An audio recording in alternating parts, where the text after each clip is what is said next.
Shalom alaihim Besem Yesua Hamasyah. Assalamualaikum warahmatullahi Isa al-Masih.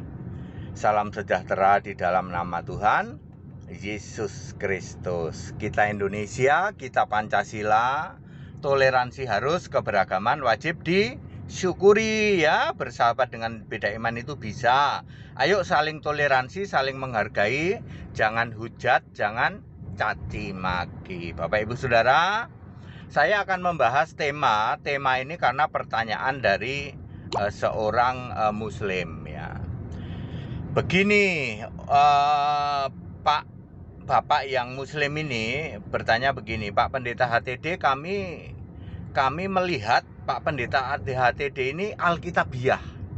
Artinya sumbernya hanya Alkitabiah. Nah, lalu bagaimana Pak? Kalau di keyakinan kami, maksudnya pendapat Pak HTD untuk dari keyakinan Islam. Nah, saya mau kasih judul begini ya. Alkitabiah versus Al-Qur'aniyah. Nah, ya. Alkitabiah versus Al-Qur'aniyah. Ya. Bapak Ibu Saudara, saya adalah mantan Islam. Saya mantan Muslim, ya. Dulu saya tobat itu kelas 3 SMP, jadi umur 16-an lah. Pada waktu saya kecil, saya sebagai orang Muslim, saya di atas rata-rata, Pak, Bu, ya. Waktu itu otak saya, pikiran saya di atas rata-rata.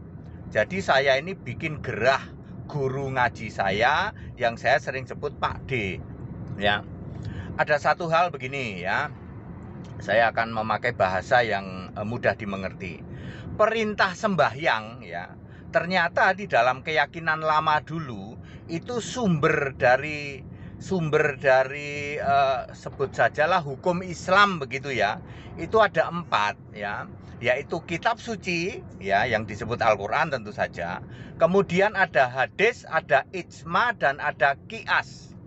Nah, Al-Qur'an tentu saja satu dong ya, itu saya juga tahu dulu. Nah, hadis, ijma dan qiyas ini dalam bahasa saya jumlahnya 1 lemari, Pak. Ya. Harusnya hadis, ijma dan qiyas tidak boleh bertentangan dengan kitab utama yaitu Al-Qur'an. Ya, Pak. Ada satu hal ya, saya sebut saja perintah sembahyang. Perintah sembahyang itu ada di Al-Qur'an. Ya, perintahnya ada, sembahyang yuk, sembahyang yuk, sembahyang yuk. Tetapi detail berapa kali, terus detailnya harus bagaimana, nggak ada di kitab utama. Mungkin adanya di hadis, ijma atau qiyas. Ya. Lalu saya tanya dong karena Pak guru saya ini kan guru ngaji saya ini terus ngomong terus ya toh. Kalau disebutkan sekian kali itu adanya di hadis ABCD ya. Lah kok nggak ada di kitab utama ya? Lalu saya nanya, Pak Guru, saya memanggilnya Pak D atau Pak Guru Agama ya. Pak D, saya kan sekolah, kadang-kadang saya dalam perjalanan. Kalau saya sembayangnya kan sekali 2 kali mestinya boleh dong. Lalu nanti kapan-kapan saya lagi sempat saya sembayangnya 8 kali, 9 kali. Kan perintah di kitab utama, ayo sembahyang, ayo sembahyang, ayo sembahyang. Sembahyang itu maksudnya salat, Bapak Ibu ya. Sembahyang. Tapi soal berapa kalinya kan nggak ada di kitab utama ya. Jadi ya saya kadang boleh dong cuman sekali 2 kali sebisanya ya. Terus mungkin kalau lagi punya banyak waktu 7 kali, 8 kali gitu. Saya dimarahin luar biasa saudara ya. Kamu anak kecil katanya ya. Nggak kayak begitu ya. Bapak Ibu Saudara, tadi saya bilang kitab utama 1 dong. Tetapi yang namanya hadis, ijma dan qiyas jumlahnya 1 lemari. Ya. Oke. Lalu saya tobat dong ya. Saya tobat masuk di Kristen ya, ceritanya begitu. Di Kristen juga sama, Pak. Ya. Di Kristen saya masuk gereja kurang iman, Pak. Gereja kurang iman lalu nanti masuk ke gereja bingung Indonesia. Itu semua Pak Tritunggal, Pak. Ya toh. Alkitabnya 1, ada juga yang disebut teologi, ada juga yang disebut ajaran gereja, ada juga yang disebut tradisi. Sama, Pak. Dulu di keyakinan lama ada kitabnya 1, kemudian ada hadis, ada ijma, ada qiyas. Di Kristen juga ada, Pak. Alkitabnya 1, terus ada teologi, ada bapak gereja, dan ada tradisi gereja. Yang Alkitab satu, Pak, tetapi teologi, pendapat bapak gereja dan ajaran gereja satu lemari juga, Pak. Ya, jadi saya, loh kok nggak ada bedanya? Dulu saya juga begini, lalu penyimpangan itu luar biasa di Kristen, Pak. Allahnya itu esa. Kalau di Alkitab Allah kan esa, satu, Pak. Ya, lalu disimpangkan jadi tiga tapi satu dan seterusnya. Bapak Ibu Saudara, kebanyakan orang membela yang teologi, bapak gereja dan tradisi, atau di keyakinan lama saya kebanyakan orang membela hadis, ijma dan qiyas. Sementara kitab utamanya ya yang tidak mencantumkan secara detail atau sama sekali berbeda dengan yang lainnya, yang turunan-turunannya itu ya, malah dibilang, kalau di tempat kami, Pak, dibilang sesat. Saya ini Alkitabiah, Pak. Saya hanya memakai satu kitab, yaitu Alkitab tok. Buku-buku teologi, buku-buku pendapat bapak-bapak gereja, dan buku-buku tradisi gereja sudah saya bakar, Pak. Satu lemari ya. Saya hanya pakai Alkitab. Ternyata, Pak, di Alkitab tidak perlu kitab pendamping, tidak perlu penjelasan lain, cukup ayat menjelaskan ayat. Nah, saya adalah Alkitabiah murni.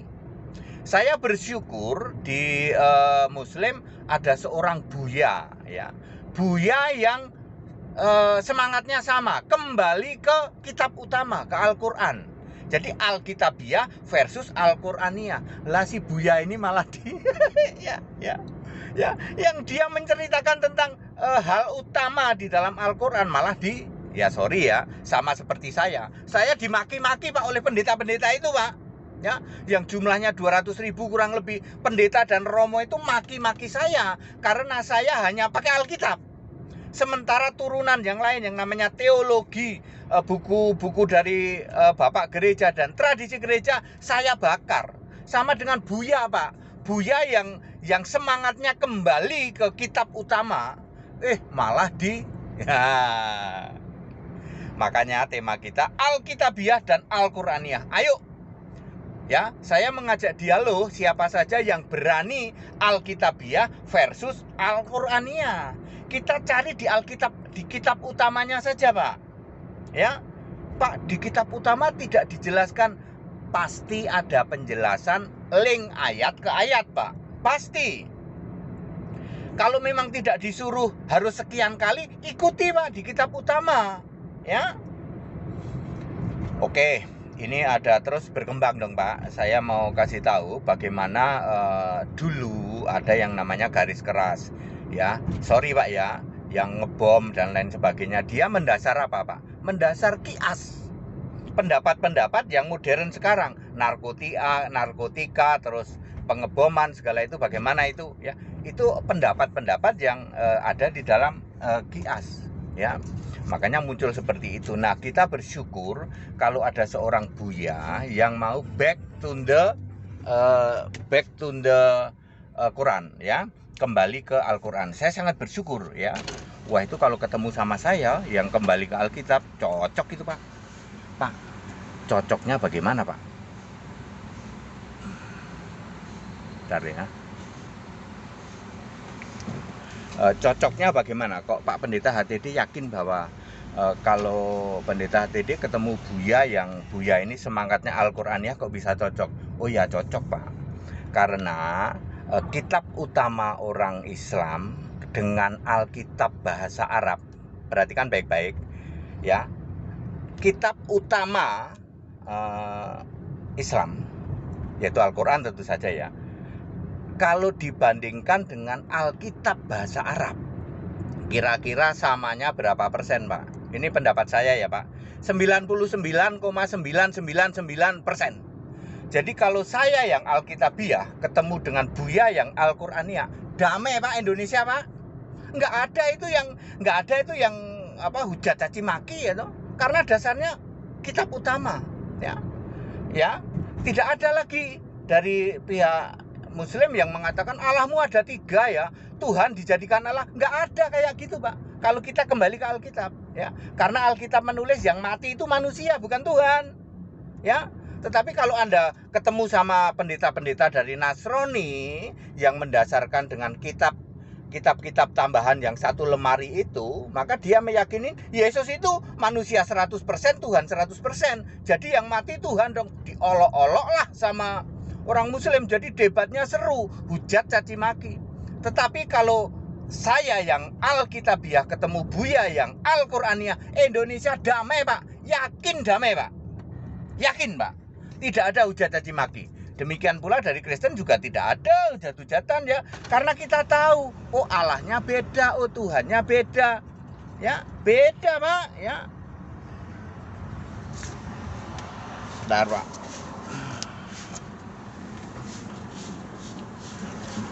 Oh Allahnya beda, Tuhannya beda, betul. Tapi kok kitabnya 99,999% kok sama, Pak, ya. Saya sih sudah ada jawabannya itu, ya. Makanya ya kita bersyukur ya di Indonesia muncul seorang Buya yang semangatnya sama dengan saya. Kembali ke Alkitab, ya. Nggak apa-apa Buya dihujat, dicaci maki, nggak apa-apa. Henry Tandianta ini dihujat, dicaci maki 200.000 pendeta dan romo seluruh Indonesia. Tapi mereka tak tantang, ayo berani debat sama HTD. 200.000 pendeta dan romo tidak satu pun berani. Alkitab nggak bisa, Pak, dilawan. Demikian pula saya memberi semangat ke Buya, back to the Quran, kembali ke Quran, Pak. Indonesia damai, Pak, ya, karena turunan-turunannya itu harus diposisikan sebagai hukum-hukum yang bukan yang utama. Begitu loh, Pak, ya. Seperti di kami, Pak, kalau tidak ada aturannya ya nggak usah gitu ya. Misalnya ternyata tidak ada yang doa Bapa kami. Ya, ternyata doa Bapa kami itu doa ke Yesus, Yesus Allah, ya, Bapa kiasan Yesus, ya. Makanya tidak ada rasul yang doa Bapa kami. Lalu sekarang semua pendeta, semua romo doa Bapa kami. Mereka nggak bisa bantah melawan HTD yang HTD bilang doa Bapa kami. Tidak ada, tidak pernah ada rasul doa Bapa kami. Memang tidak ada, ya. Mereka merah kuping tapi nggak berani bantah ke HTD. Itu maksudnya, ya. Jadi Alkitabiah versus Al-Qur'aniah. Damai, Pak, Indonesia dijamin damai. Ya. Ya, kapan ada waktu mungkin difasilitasi oleh yang terhormat sahabatku, ya. Ya, Menak, ya. Mas, ya. Mas. Ya. Wah, itu kalau saya diketemukan sama yang Al-Qur'aniah, damai Indonesia, Pak, ya. Boleh bertanya apa saja, silahkan, ya. Anda bertanya apa saja, jawaban saya hanya Alkitab. Saya juga mau bertanya kepada yang Al-Qur'aniah, ya toh. Jawabannya hanya pakai kitab utama. Nanti orang tahu, oh yang di sini nggak ada. Kalau nggak ada ya bilang nggak ada. Itu, ya. Semangatnya Pancasila, lalu toleransi, tidak ada lagi, Pak, hujat-hujat, Pak. Allahmu tiga, ya, Tuhan kok mati disalib, Tuhan kok makan minum tidur, nggak ada, Pak. Kalau kita mau back to the Bible, back to the Quran. Ayo, Pak, Kemenak, ya, saya sih berharap Mas Yakut, ya, mempelopori, ya, Mas Menak itu menjadi tonggak sejarah di Indonesia loh, Pak, ya. Kalau mau mempertemukan yang Alkitabiah dengan Al-Qur'aniah, ya, itu bisa meredam yang namanya konflik-konflik horizontal loh. Itu kata kuncinya, Pak. Alkitabiahnya siapa, Pak? Ini Henry Tandianta, Pak. Di seluruh Indonesia yang Alkitabiah 100% bukan mau menyombongkan diri, cuman ini, Pak. Yang lain-lain itu ngaku doang, ya. Ngaku Alkitabiah doang. Demikian pula saya melihat seorang Buya ini yang Al-Qur'aniah, ya. Ya, dia berani menyatakan ini yang kitab utama, kalau yang ini bukan kitab utama, ya. Damai, Pak, Indonesia, pasti damai. Dan yang terhormat sahabatku Mas Yakut sebagai Kemenak ini akan menjadi tonggak sejarah di Indonesia. Oh, ternyata Indonesia bisa damai dengan keberagaman, Pancasila, saling menghormati, saling itu, Pak. Jangan seperti sekarang katanya Indonesia damai tetapi setiap hari hujat caci maki, gitu. Ya, ternyata belum beres, Pak, soal toleransi beragama. Ya. Tapi kalau kembali ke Alkitab, back to the Bible, back to the Quran, damai, Pak, Indonesia. Ya, assalamualaikum warahmatullahi Isa Al-Masih, True God Jesus Christ, bless you all. Ya, salam sejahtera di dalam nama Tuhan Yesus Kristus. Tetap bersama saya Pendeta Henry Tandianta MPS. Haleluya, amin.